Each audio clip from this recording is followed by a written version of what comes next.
Kalau kita menabrak ketidakbaikan, maka yang kita tuai ya tidak baik juga tuh Pak. Benar tuh Pak? Iya ya, bener banget itu Ibu. Tapi gimana Ibu? Kayak apa ya? Perasaan Bapak ini belum puas gitu loh Bu. Kalau belum membalas sakit hati Bapak ke Pak Hadi. Pokoknya gini aja deh Bu, Bapak itu puas kalau melihat Pak Hadi bangkrut gitu loh Bu. Itu namanya Bapak sudah dibelenggu dosa Pak. Dosa itulah yang telah menguasai pikiran Bapak. Akibatnya apa? Bapak sudah nggak berpikir sehat lagi. Yang ada itu dendam terus. Bapak tahu nggak? Kalau seseorang telah dikuasai dosa, apa akibatnya dalam hidup? Apa ya? Ya rusak lah Bu, rusak kan? Betul. Tuh, Bapak aja udah paham. Emang Bapak mau hidup Bapak rusak? Atau Bapak nggak taruhan? Mau kayak gitu? Ya jelas tidak mau lah Bu. Kalau hidup Bapak rusak, ntar gimana rumah tangga kita? Ya berarti ikut rusak juga dong. Ya benar sekali Bapak. Itu sebabnya Ibu nggak setuju sama apa yang Bapak pikirkan. Dosa yang membelenggu kita hanya akan merusak kehidupan kita. Seperti penyakit kanker itu loh Pak, yang menggerogoti seluruh hidup kita. Ngeri banget ya Bu. Makanya. Yaudah Bu, nggak usah diterusin lagi. Stop. Sekarang Bapak paham. Ternyata Bapak ini udah dibelenggu dosa tuh Bu. Terutama dosa dendam, dan itu akan merusak hidup. Nah gitu dong Pak. Belajar yang ikhlas, nggak usah dendam. Loh, dendamnya kok udah habis toh Pak? Sorry Bu. Lah tadi pas kita ngobrol-ngobrol kayak gini ya, tangan Bapak ikut kerja juga Bu. Karena Bu, goreng lagi kentangnya enak juga nih. Iya, sekarang minta nambah. Katanya tadi nggak suki makan kentang goreng, najis katanya.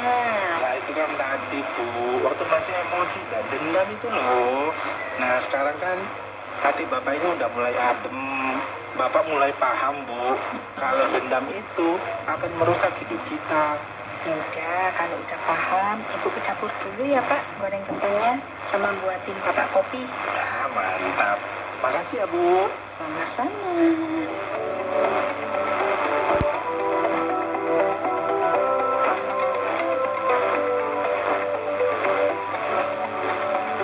Saudara, terima kasih sudah mendengarkan program Jembatan Hati.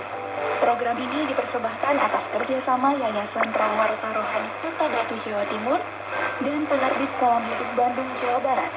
Apabila ada pertanyaan dan saran, silahkan kirimkan ke SMS atau WhatsApp ke nomor 081 333 777 386. Anda juga dapat mengakses penerbit Kalam Hidup melalui website www.kalamhidup.com. Sampai jumpa.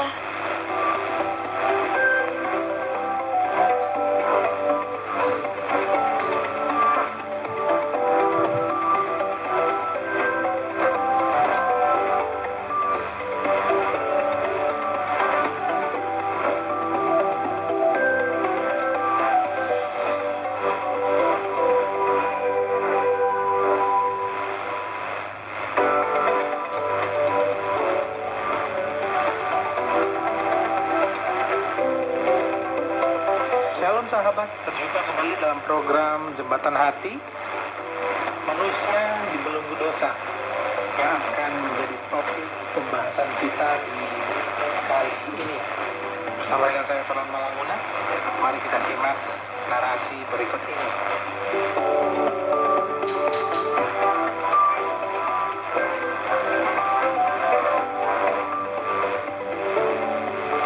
Sahabat, manusia dibelenggu dosa.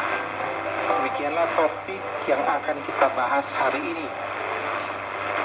Topik ini sudah cukup jelas menggambarkan suatu keadaan yang menimpa kehidupan manusia.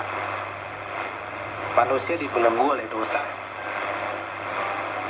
Kata belenggu dalam Kamus Besar Bahasa Indonesia memiliki beberapa arti, yakni alat untuk mengikat kaki atau tangan, misalnya borgol. Belenggu juga berarti ikatan yang dikenakan kepada seseorang sehingga yang bersangkutan tidak bebas lagi. Jadi Membelenggu berarti mengenakan belenggu pada seseorang atau mengikat seseorang yang menyebabkan orang itu tidak bisa bebas dengan kehendaknya sendiri melakukan apapun dengan cara apapun. Di dalam kehidupan ini, kita mungkin pernah melihat misalnya melalui media massa adanya para pelaku kriminal yang ditangkap polisi dan tangan-tangannya diborgol. Bahkan kadang-kadang bukan hanya kedua tangannya, tetapi juga kedua kaki dirantai, walaupun dengan jarak tertentu di antara kedua kakinya, sehingga masih memungkinkan orangnya untuk bisa berjalan. Dalam peristiwa-peristiwa yang lain, kita juga ketahui atau pernah melihat sendiri bagaimana seseorang sebagai suatu bentuk hukuman dipasung dalam sebuah ruangan.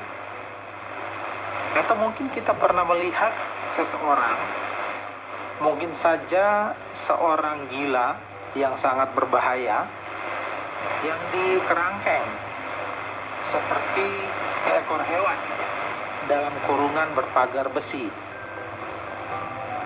Kita juga ketahui atau melihat ada orang-orang yang karena kejahatannya dimasukkan ke dalam sel-sel oleh polisi atau petugas keamanan. Ada juga anak-anak yang nakal dan sebagai hukuman dikurung dan dikunci dalam kamar oleh orang tuanya sendiri.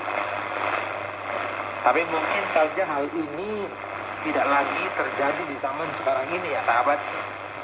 Karena para orang tua sudah semakin sadar bahwa mengunci anak dalam kamar sebagai hukuman ini akan berakibat lebih buruk bagi mentalitas anak itu. Selain itu, rumah-rumah tahanan atau penjara-penjara adalah tempat-tempat penghukuman bagi orang-orang yang melakukan kejahatan dari segi apa saja. Walaupun itu suatu keharusan karena tuntutan keadilan dan penerapan hukum. Tapi bagaimanapun juga, bagi para tahanan atau narapidana tetap dirasakan sebagai suatu belenggu. Karena penjara telah membuat mereka terkurung dan kehilangan kebebasan diri. Sahabat, contoh-contoh di atas menunjukkan adanya belenggu fisik, meskipun juga dapat berakibat psikis. Namun ada juga belenggu-belenggu yang bersifat non-fisik, yang membuat seseorang atau sekelompok orang merasakan seakan-akan terpenjara, sehingga mereka merasa kehilangan kebebasan untuk melakukan sesuatu menurut kehendaknya. Mereka seakan-akan tidak punya pilihan bebas, kecuali menerima apa saja keadaan yang menimpa mereka, atau melakukan apa yang dikehendaki atau dituntut pihak lain atas diri mereka. Di sini saya mau memberikan beberapa contoh. Di berbagai negara masih ada begitu banyak keluarga-keluarga miskin, meskipun mereka masih mendapatkan makanan setiap hari. Pada dasarnya mereka tetap hidup dalam tekanan, yakni tekanan kemiskinan itu. Mereka memang tidak terpenjara dalam ruangan dan tidak terbelenggu dengan rantai. Namun kemiskinan hidup telah membuat mereka tidak memperoleh kebebasan untuk meningkatkan diri mereka. Akibatnya, mereka mengalami kesehatan yang memprihatinkan karena yang tidak berdosa, yang datang dari Allah, yang sudah disaksikan jelas di dalam Alkitab. Dan sahabat, pada kesempatan ini, tidak ada yang lebih penting dari sebuah ajakan bagi siapa saja untuk datang mengenal Yesus Kristus, Sang Juru Selamat satu-satunya. Dialah yang berkuasa menghapuskan dosa manusia dan mengampuni manusia yang berdosa ini. Yesus Kristuslah yang sanggup menyelamatkan manusia dari belenggu iblis dan hukuman Allah atas iblis dan dosa. Oleh karena itu, percayalah dan terimalah Yesus selama kesempatan masih ada.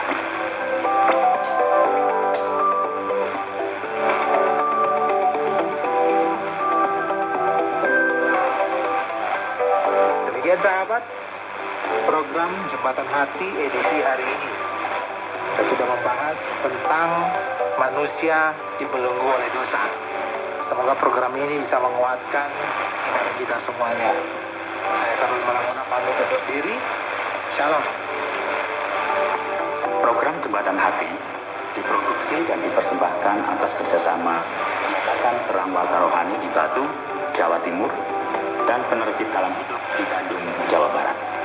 Program ini dengan sederhana menyoroti dan memaparkan kondisi hati manusia dan karakter manusia di bawah terang firman Allah. Apabila Anda memiliki pertanyaan dan saran berhubungan dengan program ini atau berespon terhadap topik program hari ini, Anda dipersilakan untuk menyampaikan melalui WhatsApp ke nomor 081 333 777 386.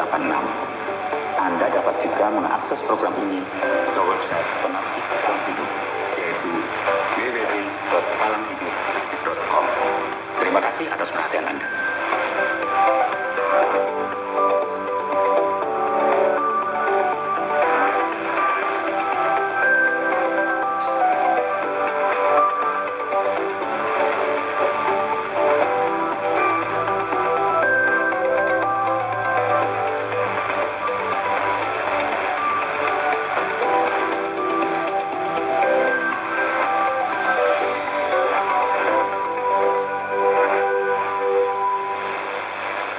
Sahabat, tanpa terasa 30 menit telah kita lalui bersama. Saya mengajak Anda untuk tetap mendengarkan program Jembatan Hati, sebuah program yang berbicara tentang Allah pencipta dan manusia sebagai umat ciptaannya. Di minggu depan, ada gelombang 25 meter atau frekuensi 11.965 kHz. Pukul 17.30 waktu Indonesia bagian Barat. Inilah KTWR Argenam Pulau.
Jalan yang benar yang disiarkan melalui KTWR Argenam Pulau pada jam 18 di frekuensi 11.965 kHz. Semoga program ini dapat memberkati Anda semua. Selamat mendengarkan.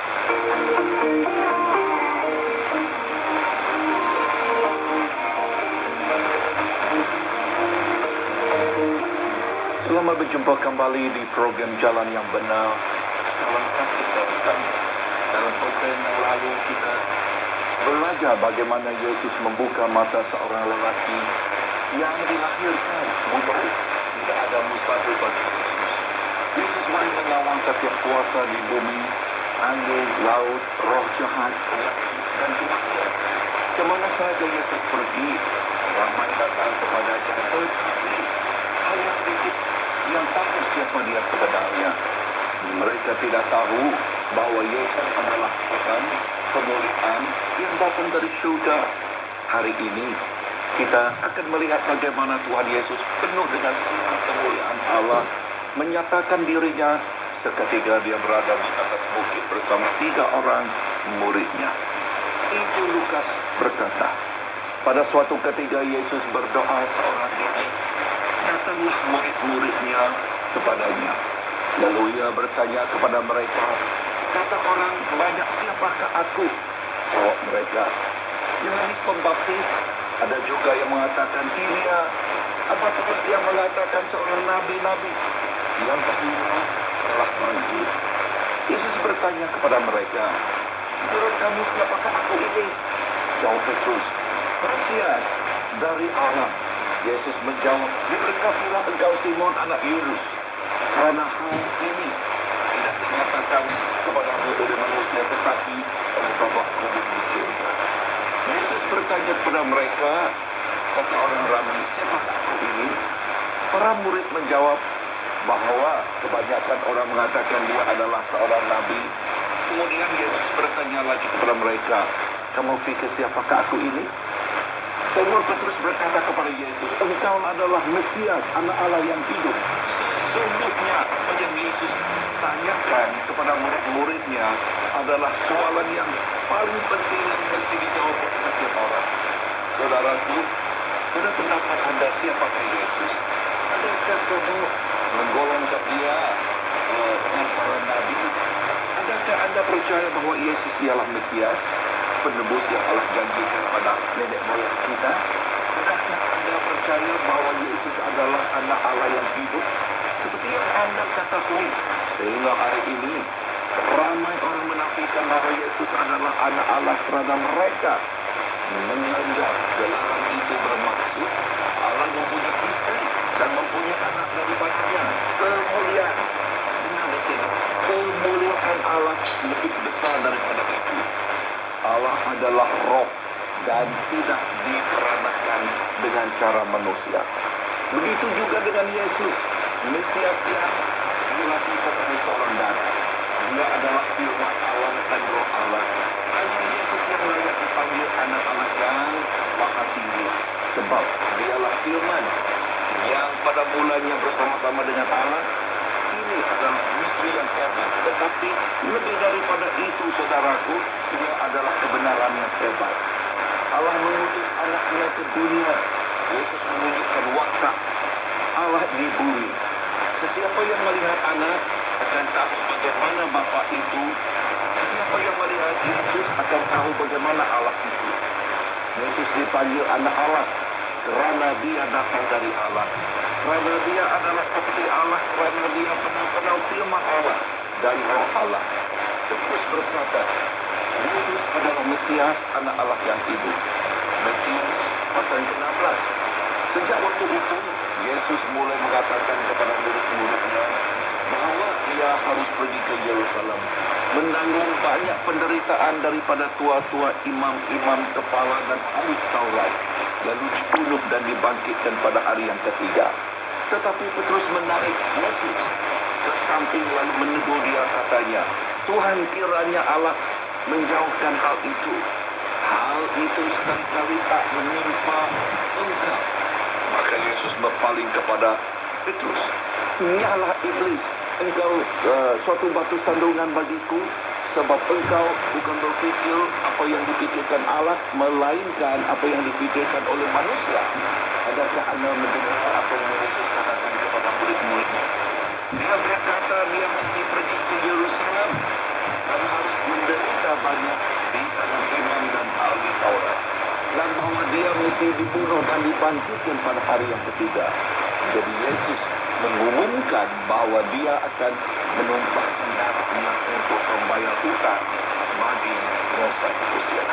Tetapi Petrus tidak dapat menerima bahwa Tuhan Yesus yang mempunyai segala kuasa dan kewibawaan akan membenarkan penguasa Yahudi yang jahat menangkap, menganiaya dan membunuh dia. Itulah sebabnya Petrus berkata kepada Yesus, "Tidak, Tuhan, itu tidak akan berlaku." Tetapi Yesus tahu bahwa dia datang ke bumi ini untuk menumpahkan darahnya sebagai korban untuk menghapuskan dosa manusia. Itulah sebabnya dia berkata kepada Petrus, "Engkau adalah iblis. Kamu adalah batu sandungan bagiku, kerana kamu tidak memikirkan apa yang Allah pikirkan, tetapi apa yang manusia pikirkan." Yesus tahu mengapa Yesus datang ke bumi ini untuk mati sebagai korban untuk membayar dosa saya dan dosa saudara-saudara. Yesus berkata, apa yang telah dinubuatkan oleh para rasul, kebenaran tentang kematian dan kebangkitan dia tidak berubah. Allah berdiri menabiskan Mesias di atas salib, dan tiada siapa yang boleh mengubah ketetapan Allah. Yesus memilih kematian sebagai korban